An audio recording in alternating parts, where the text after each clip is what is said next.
You can see the title below. It basically says full on, basically says something around the lines of 1 year later, full on review, or full review of Soulcalibur V 1 year later. It'll say something like that. And you're probably wondering, why is it 1 year later? Well, if you recall, I did sort of a smaller review when I first got the game last year. And I never did a full review because even though I played the game, I kind of stopped a little bit, played some other games as well, like the WWE 12 game, and then later on 13, Marvel vs. and then games like Marvel vs. Capcom 3, then earlier this year, or late last year, around some kind of time frame, I can't remember. Yeah, around last year as well. Mortal Kombat Complete Edition. There's also some PS2 games like NCAA Football 07 and Kim Possible Stitch. What's the Stitch or whatever it is, or what's the Switch actually. So yeah, I played several of the games, and I would come back to Soulcalibur on occasions.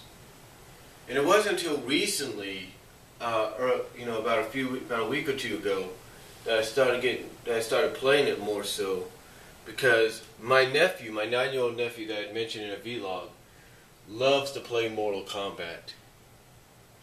He does. And I have tried to give him option after option, and he just didn't want it. He wanted Mortal Kombat.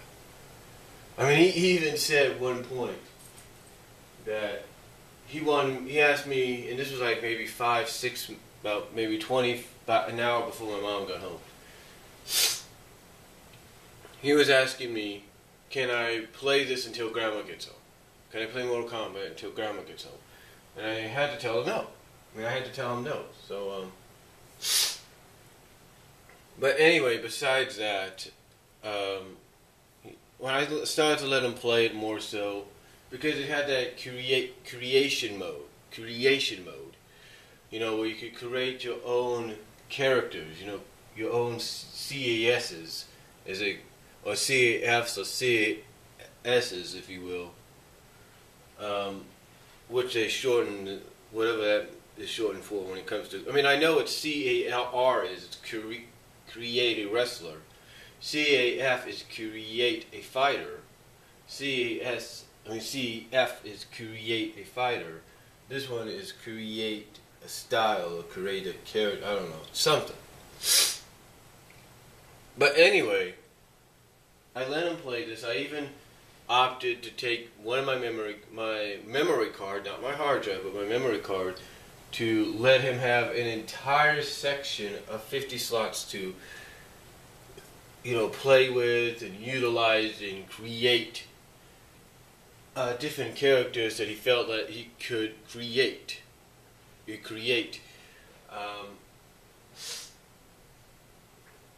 Throughout.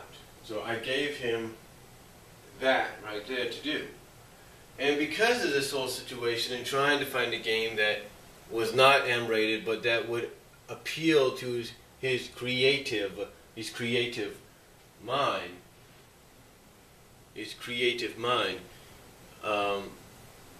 I decided to let him play Soulcalibur V. And I started to get back into it a little bit more. I mean, not into it, but I was always into it. And I started to play it more again. On the conditions also that my WWE 13 game, as you all know, I did a video on this, the hard drive file failed, basically. It was a load failure in the for WWE 13 when it came to my hard drive. But when it comes to my memory card, it's not a load failure. It's actually pretty good. It works. The only disadvantage is you can't make an entrance video for your created character there. Or could you make a ring? I'm pretty sure you could make a ring, but it would take up a lot of space. You get what I'm saying? It takes up a lot of space. So that's the only problem there. That's the only problem there. It takes up tons of space. So, playing this again and knowing that it had that creation mode, I said, you know what, I'm just going to play and see what happens. And, you know, just play this and go with it for now and maybe try to beat it. And as I played it, I started doing what was known as the quick battles. I started to create more characters based on characters from comic books, family, you name it, friends, church friends, if you will. I started to make them.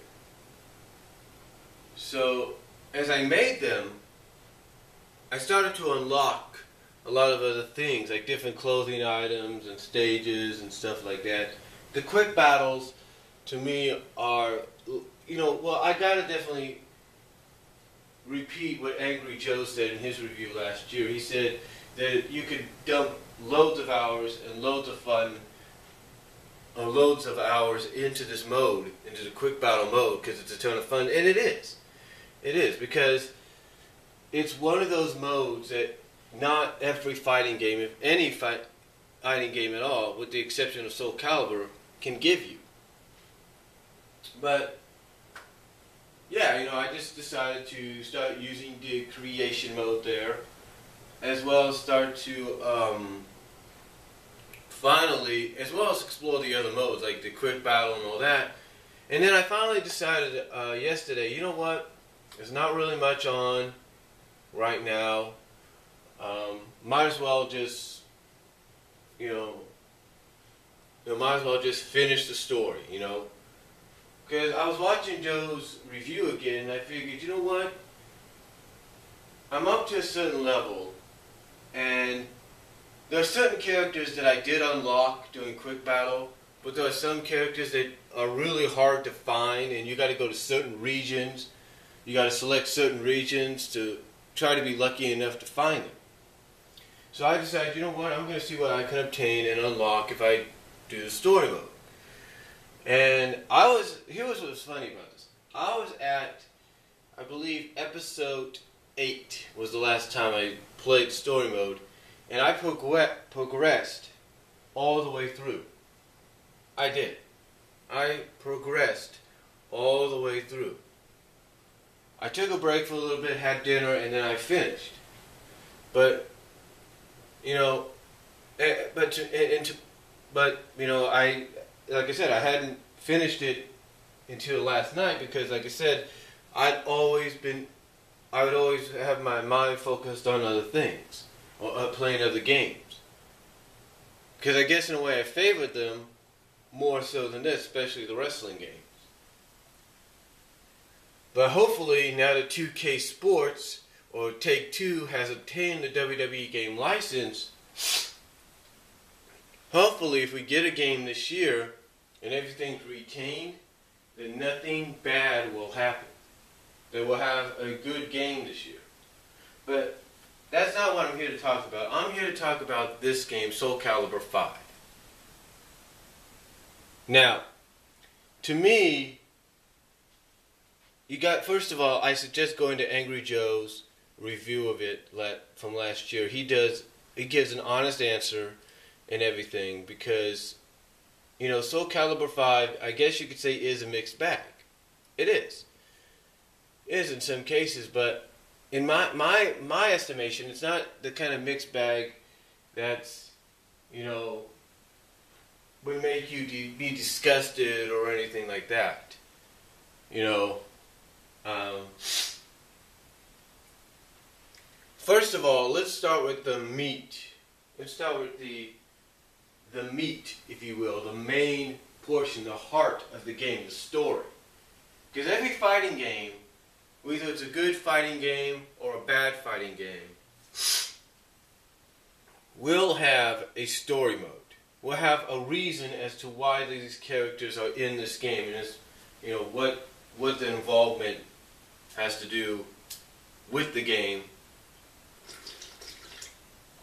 and again why they're here. Basically, why they're part of the game. What is their contribution basically to the game? Why did what role do they play? I know it kind of sounded like I kind of repeated myself there, so I apologize. But basically, it gives you a reason as to why these characters, before their battles and after they've won the battles, why they say the lines that they do. Because everybody in any fighting game, as we know, always has a different kind of a line that they say before and after. So,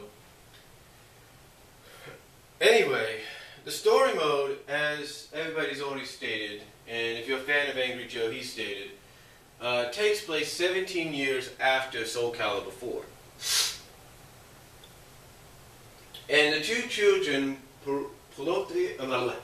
Pyra and two children, Porotheus, I can't pronounce his name, and Pyra are Sophie's, are the children of Sophie from the original series. And it takes place 17 years later, and it seems that Sophie, I'm guessing, probably died in between 4 and 5. Now I will say this, we're not given any indication, unless I have to go back and see it myself, we're not given any indication as how she died. And I will say that's something that, again, I have to check it out again, and maybe there is some kind of an indication. Maybe we do see some kind of answer. Maybe we do have an answer in there, I just got to look again. But I don't recall seeing one still image or CGI flashback as to why, why Sophie's not in the game, and why it seems that when you progress to the game, it seems that this is the indication that she died. So we don't get that answer there, but we do get her children, Protropius and Pyra, who are basically separated. I'm guessing when they were kids, they were basically separated, but they know each other exists. Well, at least Protheus knows she exists. She doesn't know he exists. So, mainly the situation here is, it follows the quest of these two trying to be reunited.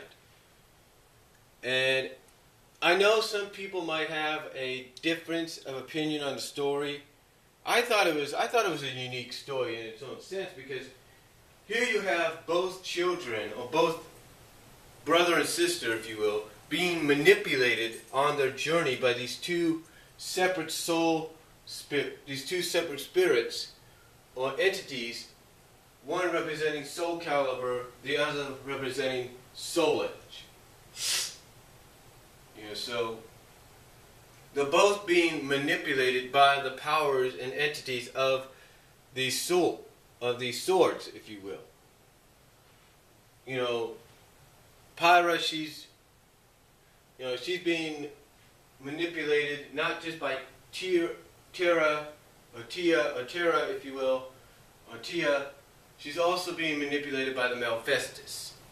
And that really starts to resurface later on when she battles Nightmare. Now you think when she battles Nightmare, all of a sudden, you think at first when they battle Nightmare, you think the game's over already. It's not. It still progresses.